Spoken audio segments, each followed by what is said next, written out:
Hi, hey, hello, how's it going? It's Emily, and we're gonna be starting my summer reading vlogs, which I'm very excited about. It has started to get really, really warm. It's actually the heat wave. It has hit DC, and so it is approaching 100 degrees right now, so it is ridiculously hot, and all I wanna do is read some summer books. So let's chat through what I have so far. So these are the 3 books that are left on my list of books to read for June. If you watched my June TBR game, you'll remember that it was very rude to me and gave me a lot of books to read, and I've done a really good job getting through them. I only have 3 left, and it is currently Wednesday the 25th.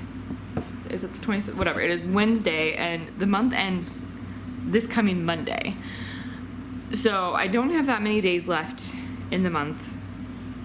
And I'm also not actually able to start on these today because I'm finishing the final book in my vlog about fairy loot books that pertain to gods or have gods in them in some way, shape, or form.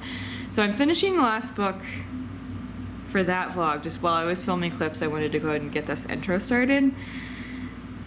So I'm not even going to be able to start these until tomorrow. I have a doctor's appointment tomorrow, and I'm going to be having dinner with Matt, his brother, and his mom.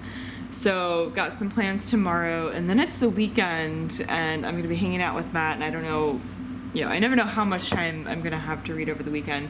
So this is going to be a tall order, but also I've read a lot of fantasy recently, and don't get me wrong, fantasy is my genre. I love it. I want a contemporary romance. Like, that's what I want right now. I want a summer contemporary romance to break up the fantasy just a little bit. So I actually might start with this one, which is not on my June TBR, and will only delay me getting to the final 3 books on my TBR.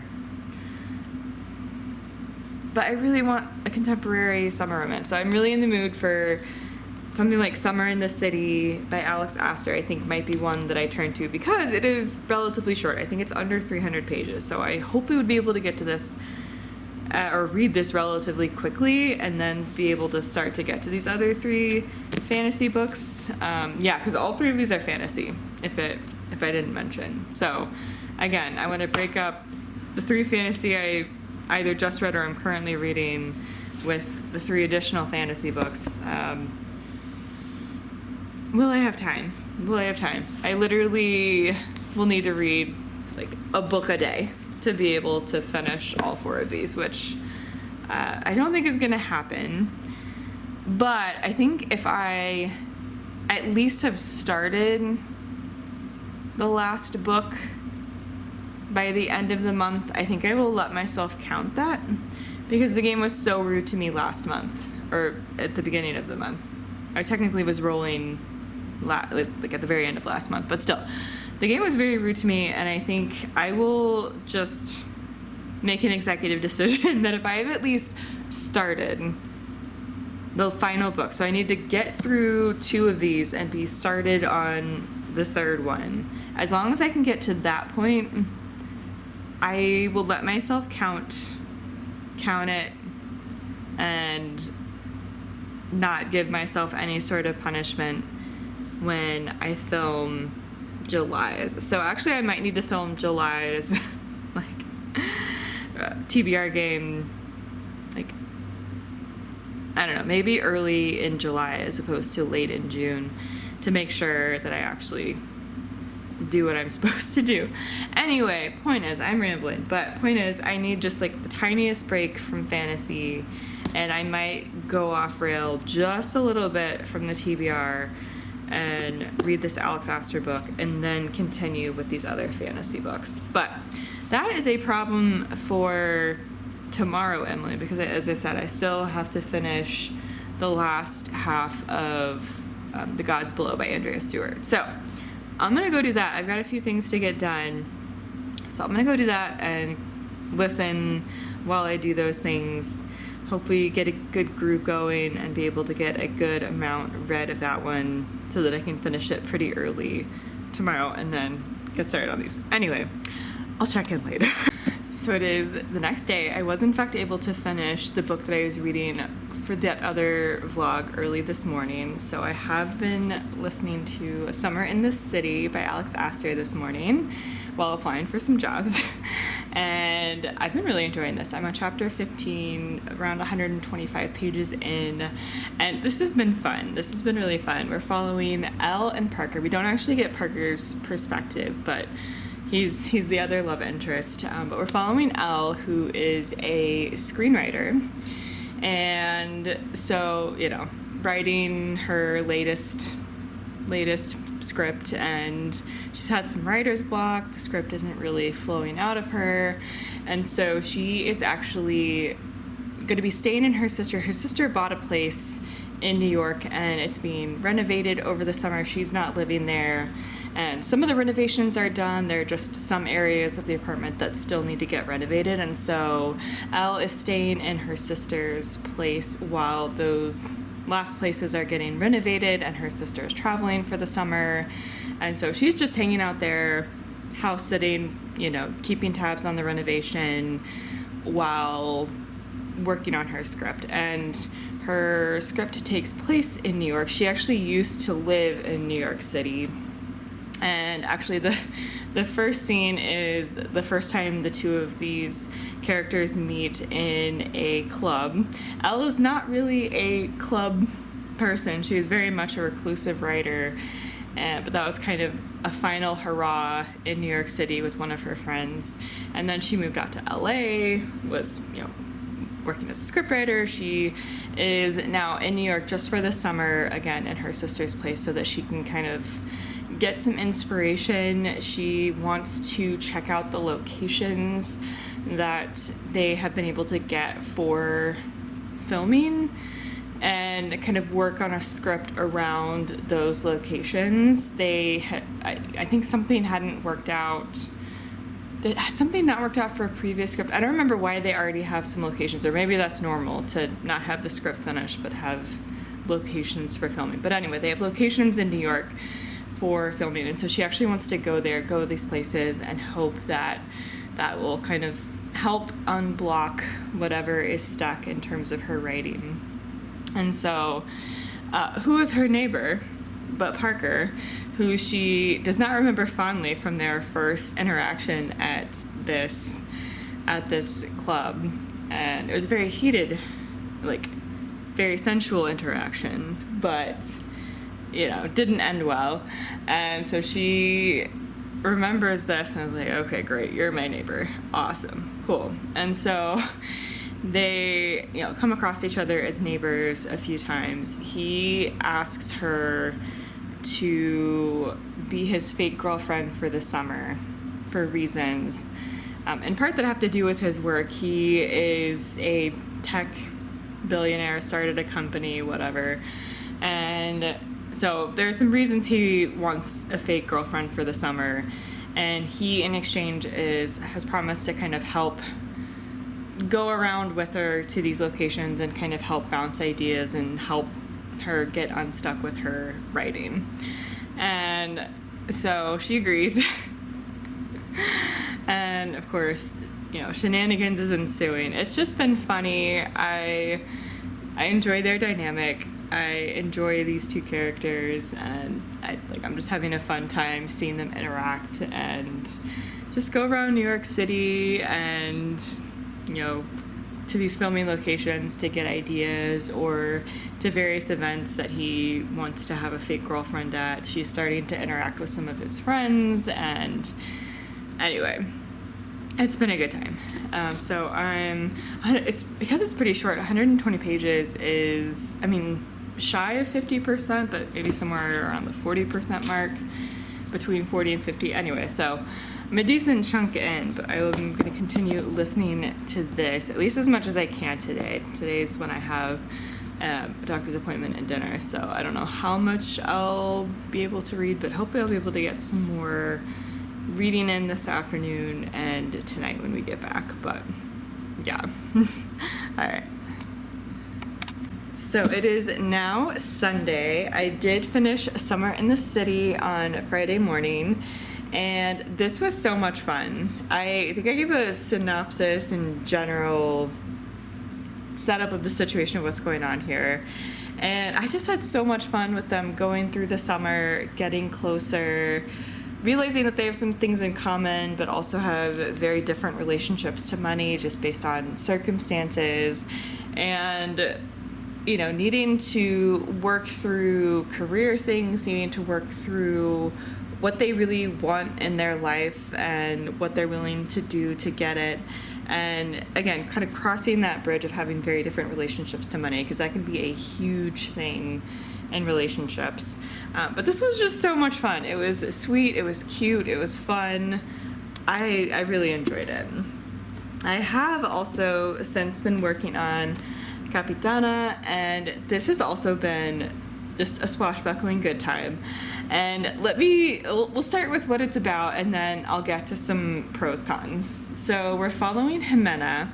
Jimena is a student at an academy, and they're studying to basically be, is it kind of a military academy, but it's more kind of based on seafaring military activity. So they're learning about navigation, they're learning about battle strategy, they're learning about, you know, those sorts of things with the intention of fighting pirates. And she wants to kind of work her way up in this academy and be one of the top students at the academy, and she's moved up pretty quickly. Her parents are people who kind of notoriously were at this academy, but then kind of turned and became pirates. And so she's trying to basically overcome their legacy and prove herself. She isn't treated well at this academy because of her parents and doesn't really fit in. She is trying to get her sister to take things at the academy as seriously as she does. And her sister's kind of on the track to become like an archivist, like information archivist, very key for keeping information about kind of their history and battles and things like that. Very key to kind of keeping that information. And so her sister's on that track. She's on the track to become one of these pirate hunters. And she knows, because the person who would ultimately decide if she gets to be kind of in this top level of the academy is someone who's really not going to be on her side no matter what happens and no matter what she does to prove herself.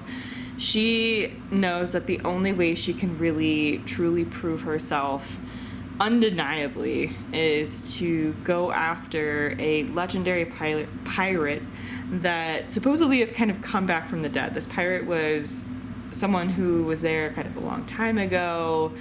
Has magic been performed to bring him back to life? Some things are starting to happen where they kind of think maybe he's back. And so she is wanting to go track him down, and that's going to be the pirate that she goes after, so that she can undeniably be good enough to be in this top level at the academy. And our male main character is someone who is the son of the person who would decide whether or not she gets to be in this top level at the academy. He doesn't really take things too seriously. He's had things handed to him his whole life. He gets to kind of skate by on his family name, yada yada. He can be quite irksome, especially at the beginning, but kind of get under your skin, or try to get under her skin. And anyway, so that's kind of the setup here. So she's going to be going after this legendary pirate.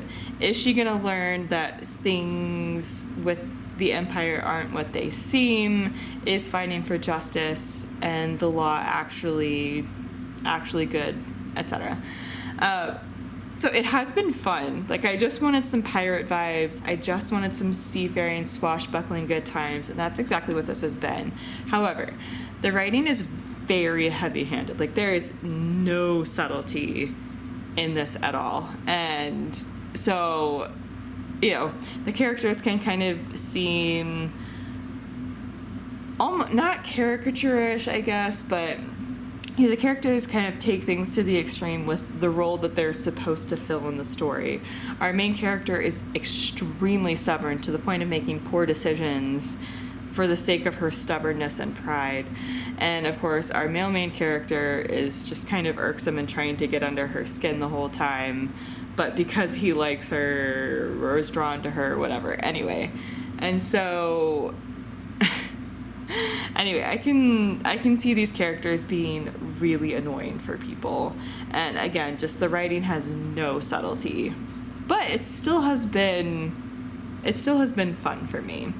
Anyway, those are my thoughts so far. I am a good way into this because I've been reading it for the past couple of days, including we got a gym membership. So I actually was reading it at the gym this morning. Like, who is she actually going to the gym 2 days in a row? What?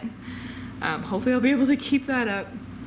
Anyway, so hopefully we'll be able to finish this very, very quickly. And I'm actually about to be heading out to the library.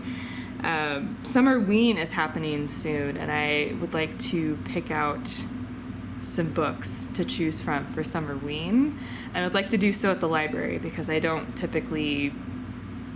have a lot of thrillers on hand. It's typically kind of one and done. I read them and then donate them if I have purchased them at all, usually used, or I'll get them at the library usually. So I'm gonna go to the library, maybe a couple of different branches, and see what I find and see what some options are for Summerween. But anyway, yeah, I'm gonna go do that. So I have finished Capitana, and not much more to say about this one. I feel like what happened towards the end wasn't necessarily a surprise, but I still had a fun time getting there. Again, writing very heavy-handed, so it's gonna be predictable. Writing's gonna be heavy-handed, but I don't know. I was just looking for some pirates and a good time, and that's what I got. So I'm not mad about it. And I then started To You at the Altar. I'm about 134 pages in, 135 pages in. I'm on chapter 14. And having a grand time with this one. It's just so good to be back with these characters. I love Raina and Canth. They're back in their town, so they're back at the tea/bookshop, which is amazing. And if you can't tell by the title and this image here, they're planning their wedding. I don't feel like that's a spoiler because it's pretty obvious literally just from looking at the cover. And so, they're back home planning the wedding, antics going on, of course, some usual wedding antics of like, okay, well, who's invited, who's coming, are there issues with that? There's some other political stuff happening surrounding more what happened in the first book, kind of some queen politics situation going on that they also want to resolve throughout the process of planning their wedding and having their wedding. I think the start of this book takes place about 6-7 days before the wedding, so I'm assuming this book will take place over the course of about a week, where they need to kind of work through this political situation, figure out whatever other antics come up with the wedding. But it's just so nice to be back with them at their shop. Like, the series is just so cute, so having a good time. I am going to get some more stuff done, so I'm going to be listening to this while I do those things, and hopefully we'll be able to finish this either here, or maybe if Matt and I go to the gym later today, maybe I'll be able to finish it walking on the treadmill or something. I'm really sore, so I don't know how much of machine work I'm going to do today, but I might at least just walk on the treadmill. We'll see, but hoping to finish this at that point and then get started on A Letter from the Lonesome Shore. And I mentioned this in my Gods vlog when I was looking at how many books I had left to finish before the end of June, and looking at the schedule and looking at the fact that I wanted to read a contemporary romance, even if it was just one. I knew it was going to be tight, and it is tight. So it's Monday, June 30th, so it is the last day of June. But I did promise myself at that point and in that video that if I finished this one and started A Letter from the Lonesome Shore, that I would count that as good enough given how rude my TBR game was to me last month. And I would count that as good enough. And then I'm going to make sure I do that and then film my TBR game tomorrow, I think. And I think what I'm going to do is, if there's a month where I don't finish my TBR for the month, the list of books that game sets for me, then maybe there's like a punishment spin of the TBR wheel or something, which is the same thing as what I've done starting this past, like, this month.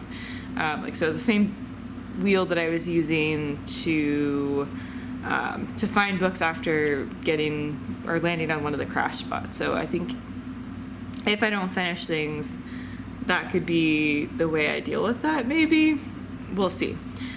But hopefully I'll just be able to finish this and get started on that, and then it's fine and I don't need to worry about it. I'm gonna let myself do that. I'm gonna let myself get as far as I can into A Letter from the Lonesome Shore and call it good enough. And yeah, whatever. My game, my rules. So yeah, I'll check back in once I probably have finished this, because I don't really know how much more I'm gonna have to say about the plot of this one. Again, we're 3 books in, so I don't really want to talk too much about the characters or the character dynamics or the specific political situation. But anyway, yeah, I'll check in later.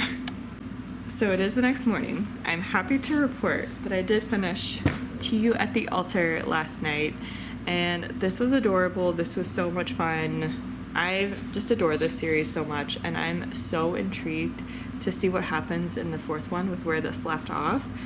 I'm not gonna say what happens, but I'm so intrigued to see where the 4th one goes. And I think the 4th one is coming out in August and is the final one in the series, if I'm not mistaken. Anyway, very much looking forward to it. And I did just barely start A Letter from the Lonesome Shore by Sylvie Cathrall, and I'm just a few chapters in, and this one is so charming, just so charming. In the first one we're following, and the second one does continue from where the first one leaves off, but let's go back just a little bit. So the first one follows someone who lives in the deep sea house, the house under the sea, and she lives there. She's corresponding with this researcher on some things. They start to fall in love over the course of writing these letters. It's very cute. It's very old school style writing, and like very slow burn, but very cute. And then we also follow letters between, both of them have siblings, and their siblings are starting to correspond because the original 2 who were writing letters to each other have gone missing. And so, in a slightly later timeline, their siblings are trying to figure out what happened to them, and they're, going back over their correspondence, going back over key pieces of information to try to piece together what happened. Again, very slow burn. Like, this is not a, this is an intense search for their sibling. I mean, I guess they say they've gone missing. They feel like they know some things about what happened, but anyway, it's not a plot forward story, I guess is what I'm saying. The plot is them trying to figure out what happened to their siblings, but there's not really any urgency with that plot, I guess I should say. They're trying to figure out what happened. They're living their life. And anyway, and so we kind of pick up where we leave off in the first book here in the second one. And yeah, as I said, this book is just so charming, just right off the bat. I love the writing. I love the relationships between these characters. It's very much a character-centered story, for sure. And just very intrigued to see what happens. And I'm not gonna say too much about what's happened or what's going on with our original 2 characters, but they're still trying to figure some things out, I guess I'll say, and try to figure out how to get out of a situation or figure out what this situation even is. That's all I'll say. Anyway, but yeah, very much old school style of writing and epistolary format, so mostly written in letters, or sometimes it's notes or, it's not necessarily specifically only letters, but it's mostly letters with some other types of things mixed in there as well. So it's not a kind of traditionally told novel, but I adore the writing a lot. So I'm going to keep going with this. As I said, it is July 1st. So I will count this as something read in July, since most of this will be read in July. I knew it would be a tall order to even get to start this by the end of June. So I did it. And I'm gonna now film the rest of my TBR video for July, knowing that I have actually accomplished what I decided was like my line in the sand of whether or not I have accomplished my goal. Even though I didn't finish all of the books, I'm counting this as close enough. So I'm gonna go ahead and film that part of the TBR video, and then hopefully work on some editing so I can get it up, in the next couple of days, along with prepping some other video stuff. Anyway, but I'll keep going with this, and I'll continue this vlog, into July to finish this one out, and then probably start another vlog and kind of start fresh for my July reads.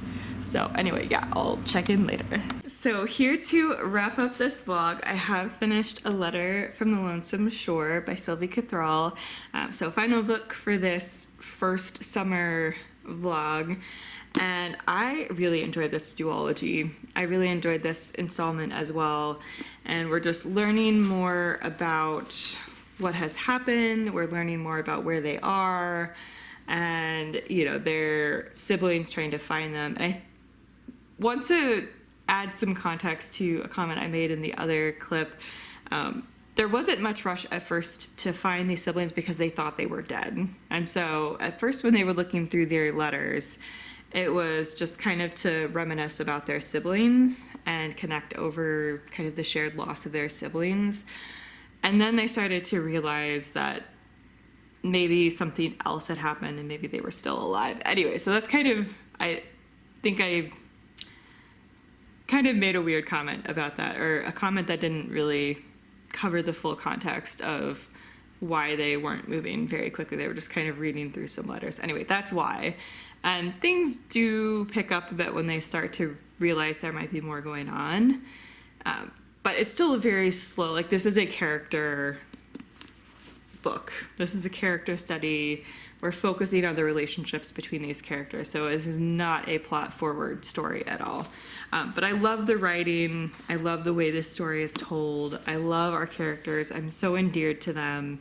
And I was just so intrigued by what was going on in here. So definitely would recommend this one if you're looking for something just very different and a interestingly told story, something that's very slow, character-based, kind of old school writing, very, very slow burn romance. If any of that sounds like it could be up your alley, would recommend. So yeah, thank you so much for watching. I'm so excited to be kicking off some of the super fun summer reads that I have planned. It's gonna be fun. There's gonna be a lot of really cool reads. So I'm excited that we got started and had some very successful reads so far for the summer. So be sure to subscribe for more bookish content, and stay tuned for more vlogs that I'll be coming out with over the course of the summer, to get through the books that I would like to read this summer. So again, thanks so much for watching. I'll be sure to put my Instagram down below, as well as more information about how you can support the Black Lives Matter movement, and I will see you in the next one. Bye.